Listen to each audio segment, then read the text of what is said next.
तो इस वीडियो में हम लोग वेक्टर एंड 3 डायमेंशनल ज्योमेट्री के इम्पोर्टेंट क्वेश्चंस को सीखेंगे। तो चलिए स्टार्ट करते हैं video. The value of p for which p in bracket i plus j plus k is a unit vector.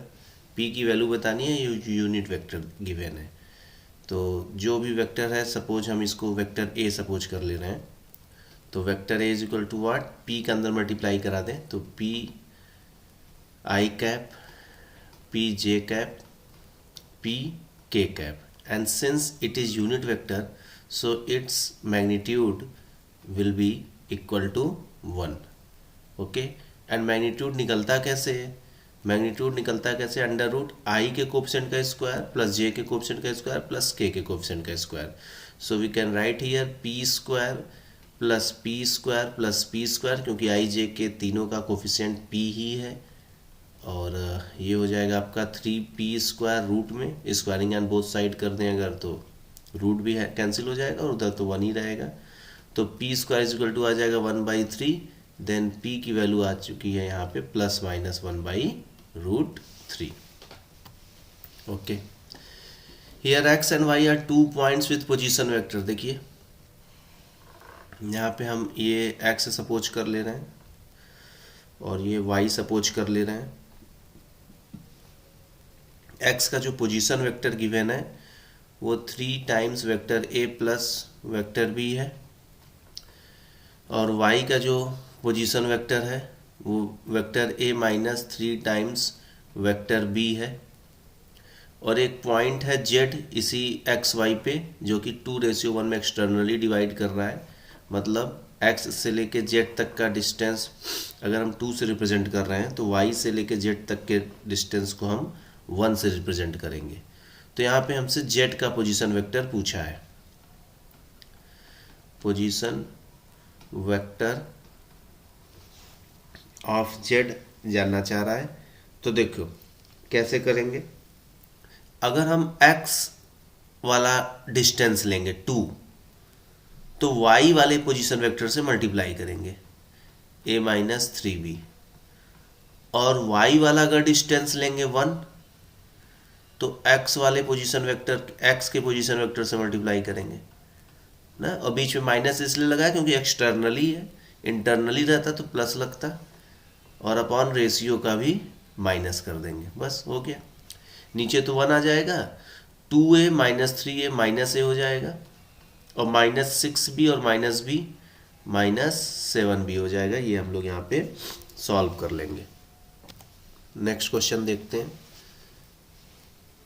Find magnitude of a and b if a plus b dot a minus b is equal to 12।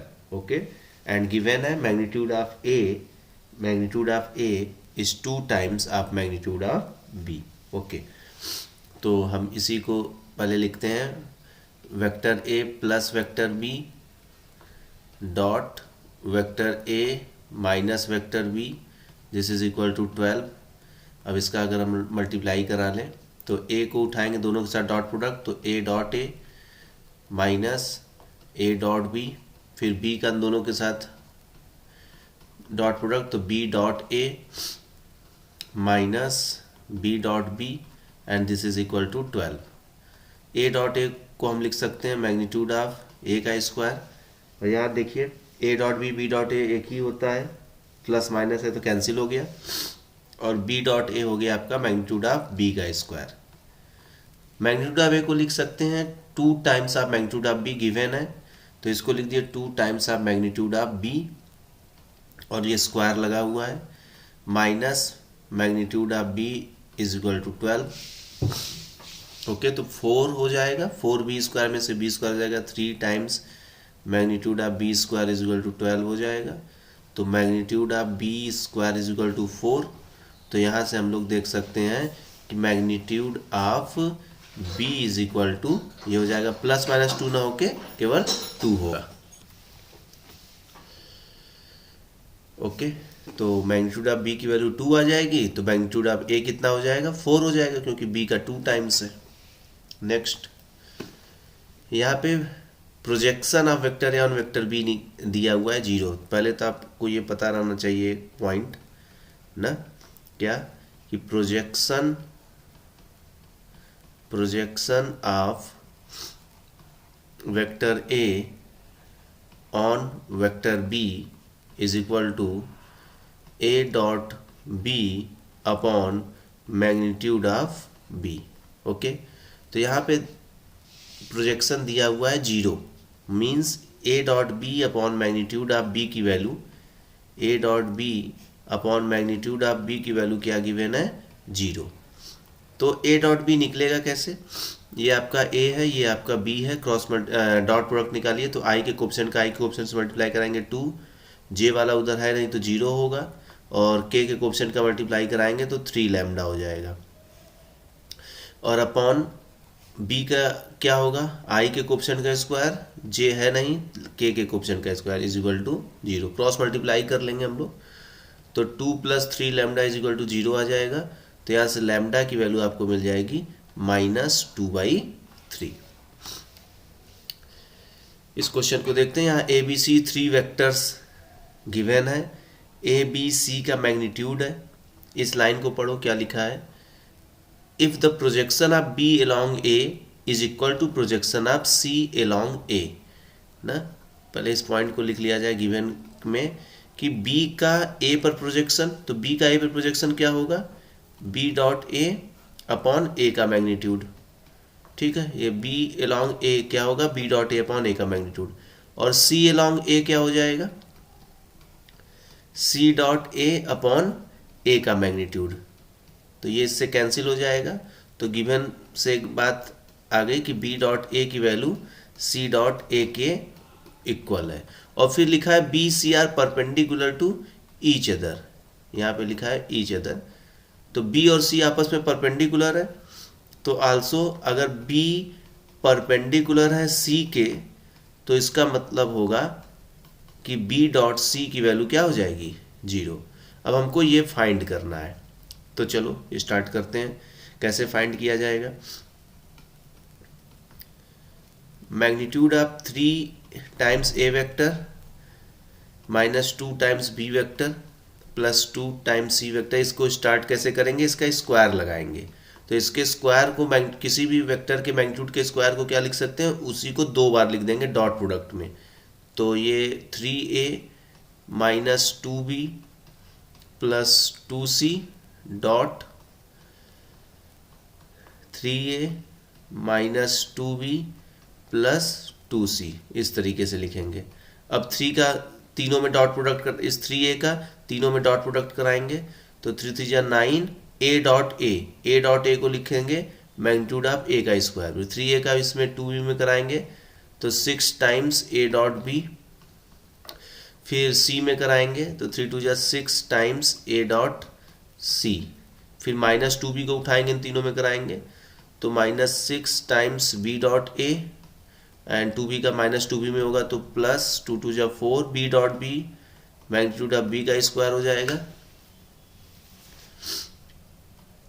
और -2b का 2c में अगर कराएंगे तो यहाँ पे -2 2 4 b dot c हो जाएगा। फिर 2c का तीनों में करा लिया जाए तो 6 टाइम्स c डॉट a -4 times c dot b and +4 magnitude of c का स्क्वायर। अब यहाँ पे हम लोग देख रहे हैं कि b डॉट a और c डॉट a इक्वल है, तो देख लो यहाँ a डॉट b लिखो चाहे b डॉट a, और यहाँ a डॉट c लिखो चाहे c डॉट a। तो अगर ये दोनों इक्वल है तो ये दोनों एक दूसरे से कैंसिल आउट हो जाएगा। b डॉट a और c डॉट a ये दोनों इक्वल है तो ये भी प्लस माइनस कैंसिल हो जाएगा, और b और c परपेंडिकुलर है तो इसकी वैल्यू क्या हो जाएगी 0, और इसकी वैल्यू भी क्या हो जाएगी 0। तो सब मिला जुला के बच क्या गया हम लोगों के पास 9 टाइम्स मैग्नीट्यूड ऑफ a का square +4 times magnitude of b का square +4 times magnitude of c का स्क्वायर। अब वैल्यू दिया है, देखो मैग्नीट्यूड ऑफ a की वैल्यू 1 दिया है तो 1 का स्क्वायर हो गया, मैग्नीट्यूड ऑफ b की वैल्यू 2 दिया है तो 2 का स्क्वायर हो गया, मैग्नीट्यूड ऑफ c की वैल्यू 3 दिया है तो 3 का स्क्वायर हो गया।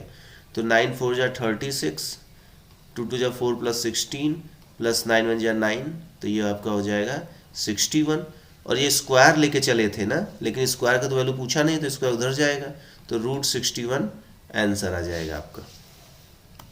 नेक्स्ट देखते हैं, वेक्टर ए और वेक्टर बी दिया है, तो साइन थीटा की वैल्यू आपसे जानना चाह रहा है।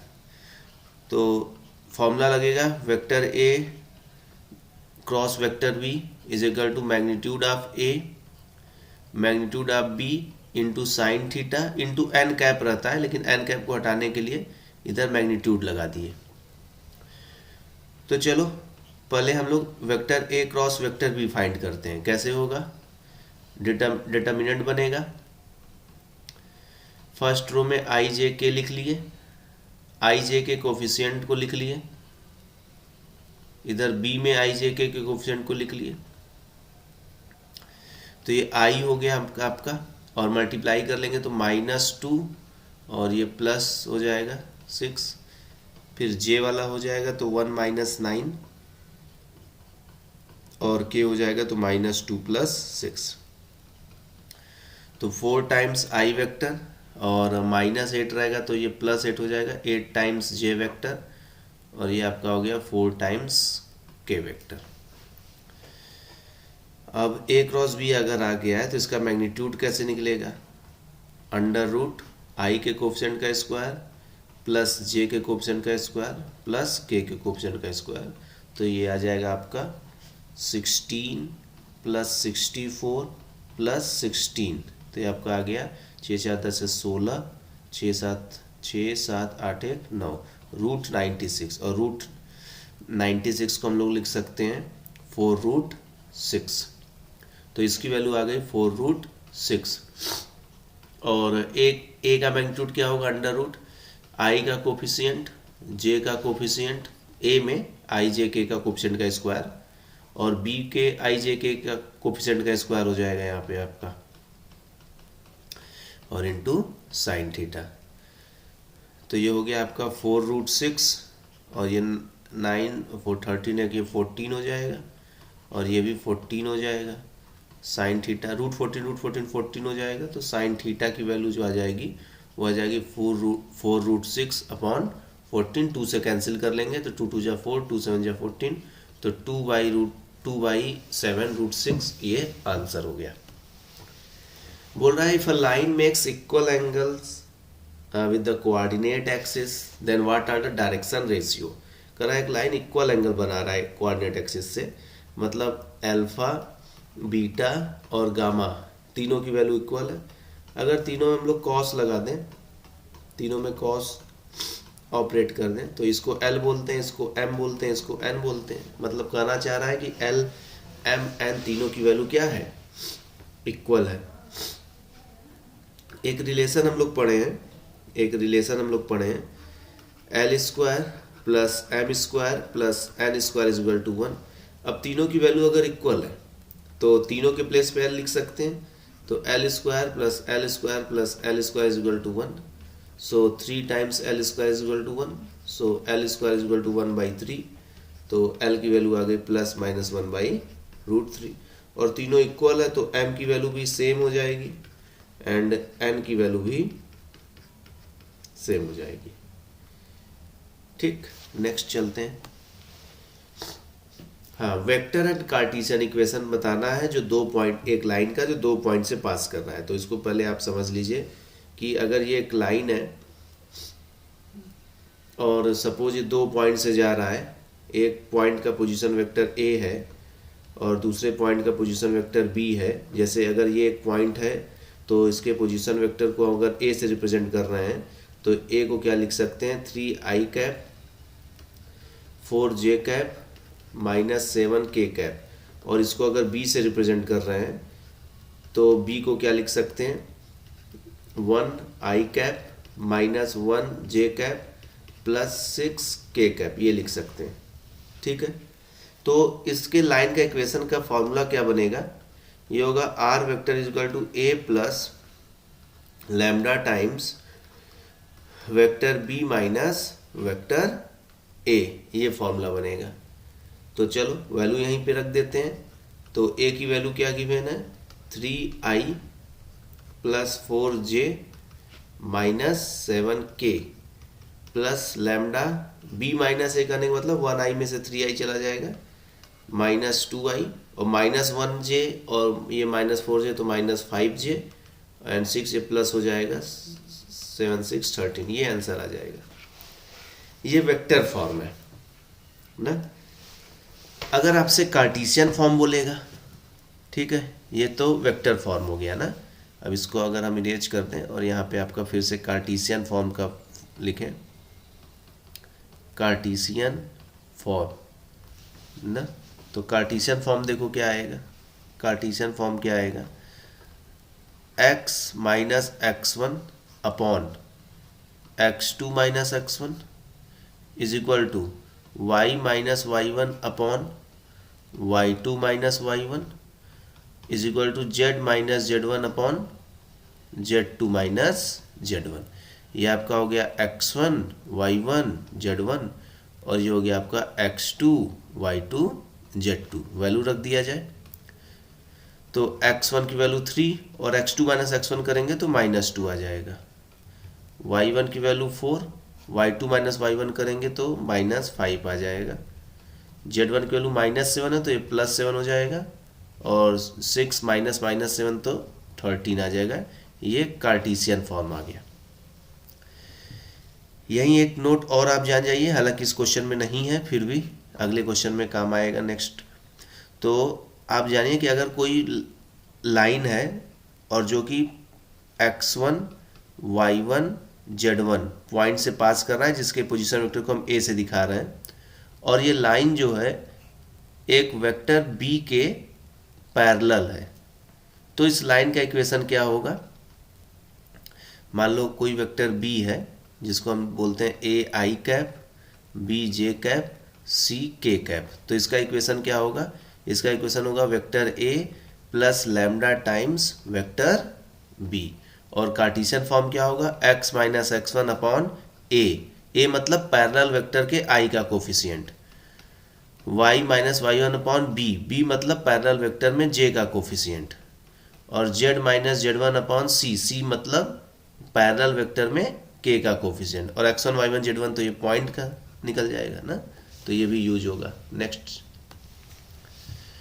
ये देखिए लाइंस परपेंडिकुलर है, तो अगर दो लाइन परपेंडिकुलर होता है तो ये कंडीशन होता है a1 b1 plus a2 b2 plus a3 abc। ऐसे कर लीजिए इसको एक मिनट। जैसे अगर दो लाइन है x minus x1 upon a, y minus y1 upon b और z minus z1 upon c, तो इसको मान लो a1 b1 c1। और दूसरा लाइन है मान लो x minus x1 upon a2, y minus y1 upon b2 और z minus z1 upon c2, और ये दोनों परपेंडिकुलर है, तो इसका कंडीशन होगा a1 a2 plus b1 b2 plus c1 c2 is equal to 0, अगर ये दोनों लाइन आपस में क्या हो, परपेंडिकुलर हो। ओके, तो यहाँ पे दो लाइन दिया हुआ है x is equal to minus y is equal to k z, ये फर्स्ट लाइन दिया है। इसको स्टैंडर्ड फॉर्म में अगर हम लोग लिखेंगे तो लिख सकते हैं x minus 0 by 1, y minus 0 by minus 1 और z माइनस 0 बाई जो k अपॉन में जाएगा तो 1 बाई k हो जाएगा। दूसरा लाइन दिया हुआ है x माइनस 2, ये दूसरा लाइन यहाँ पे है ना, x minus 2 is equal to 2y plus 1 is equal to minus z plus 1, तो इसको लिख सकते हैं x माइनस 2 बाई 1, यहाँ 2 कॉमन ले लेंगे तो y प्लस 1 बाई 2 और 2 जो कॉमन लेंगे नीचे आ जाएगा, और यहाँ माइनस कॉमन लेंगे तो वो माइनस नीचे आ जाएगा। अगर अब ये देखो a1 a2 तो 1 इंटू 1 प्लस b1 b2 तो minus 1 into 1 by 2 plus c1 c2 तो 1 बाई k माइनस 1, इसकी वैल्यू क्या होगी 0, तो ये हो गया 1 माइनस 1 बाई 2 और उधर ये चला जाएगा 1 बाई k, तो आपका आ गया 1 by 2 is equal to 1 by k, तो यहाँ से आपको k की वैल्यू कितनी मिल गई 2 मिल गई ना। तो ये पूरा एक्सप्लेनेशन था इस क्वेश्चन का। नेक्स्ट, शॉर्टेज डिस्टेंस पूछा है। ये आपका ये जो लाइन गिवन है, एक लाइन ये है एक लाइन ये है, इनके बीच का शॉर्टेस्ट डिस्टेंस पूछ रहा है। तो शॉर्टेस्ट डिस्टेंस का आपको फॉर्मूला पता रहना चाहिए।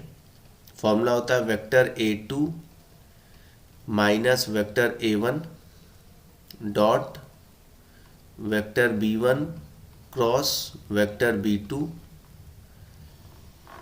Upon vector B1 cross vector B2 का मैग्नीट्यूड, और इस पूरे का मॉड लगा लेंगे कि हमेशा पॉजिटिव आए।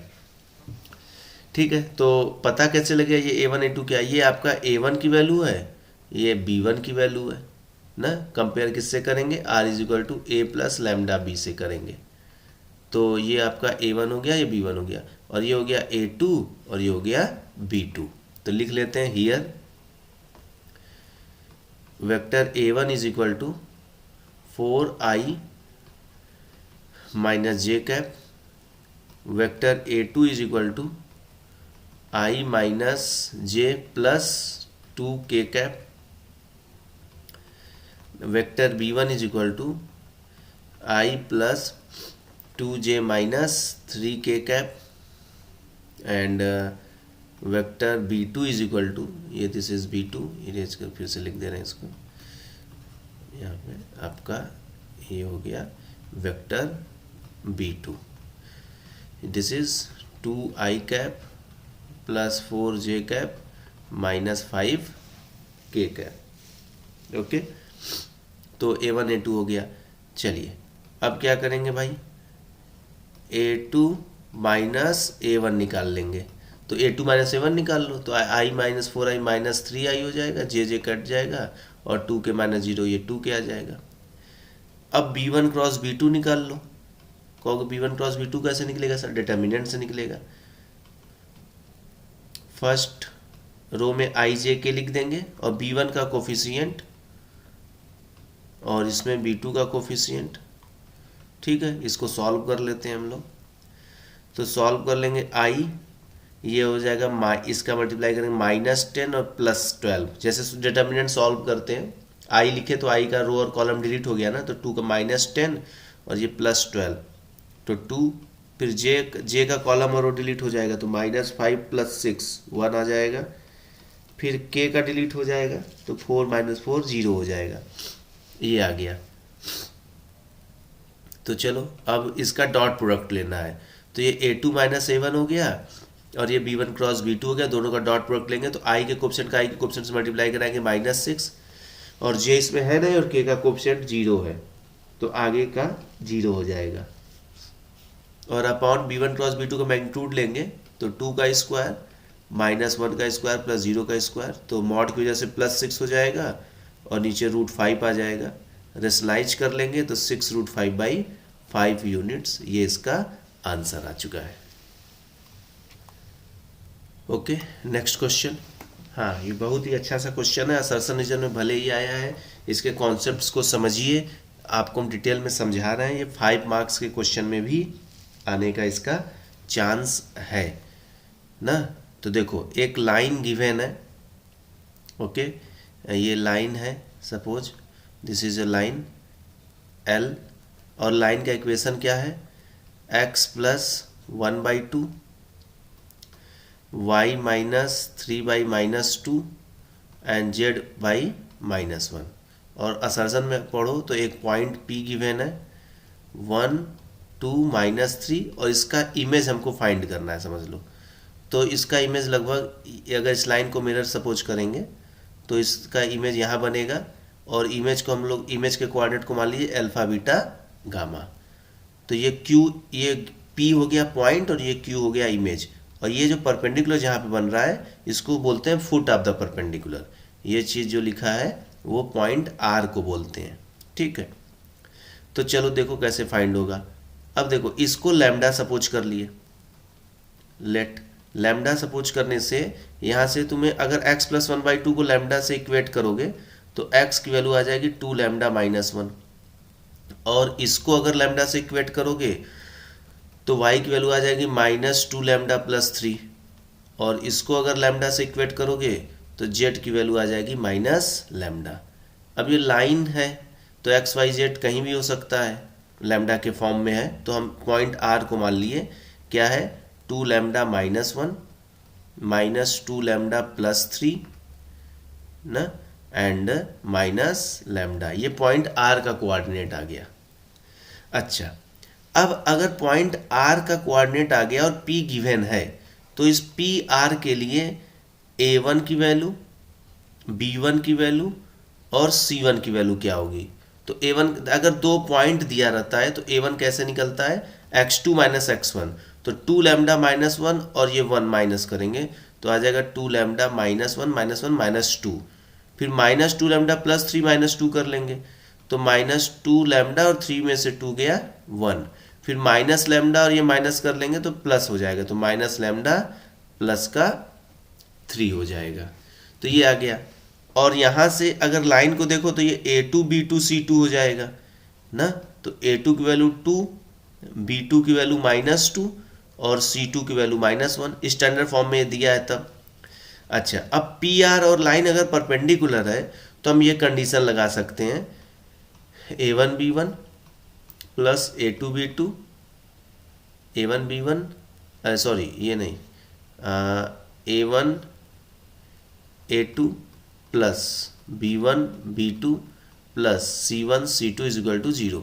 तो वैल्यू अगर रख के हम लोग सॉल्व कर लें, a1 की वैल्यू कितनी है 2 लैम्डा माइनस 2 और a2 की वैल्यू 2 है, b1 की वैल्यू है माइनस 2 लैम्डा प्लस 1 और b2 की वैल्यू माइनस 2 है, c1 की वैल्यू है माइनस लैम्डा प्लस 3 और c2 की वैल्यू माइनस 1 है is equal to 0।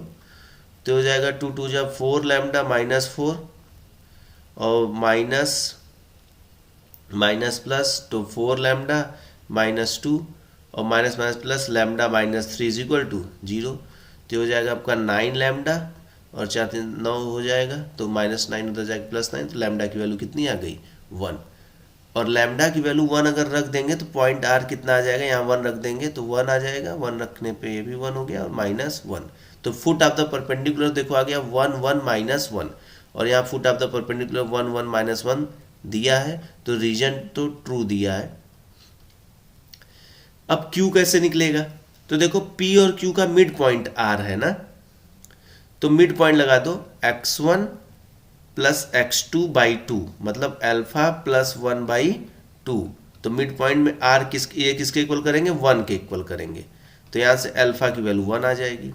Similarly beta plus 2 by 2 कर लें तो बीटा प्लस 2 बाई 2 और R का y कोऑर्डिनेट कितना है 1, तो यहाँ से बीटा की वैल्यू कितनी आ गई 0 और गामा कर लें तो gamma minus 3 by 2 is equal to minus 1, तो गामा की वैल्यू आ जाएगी माइनस 2 प्लस 3 तो 1 आ जाएगा, जबकि यहाँ पे इमेज कितना दिया है माइनस 1, तो ये तो फॉल्स हो गया ना। बाकी एक बार कैलकुलेशन अपने से भी देख लीजिएगा। नेक्स्ट चलते हैं। तो ये आपका वेक्टर एंड 3D से इतने क्वेश्चन थे जो कि मोस्ट एक्सपेक्टेड है, तो इसको अच्छे से पढ़ लेना। नेक्स्ट वीडियो में आपको अभी हम प्रोबेबिलिटी बता देते हैं। ओके।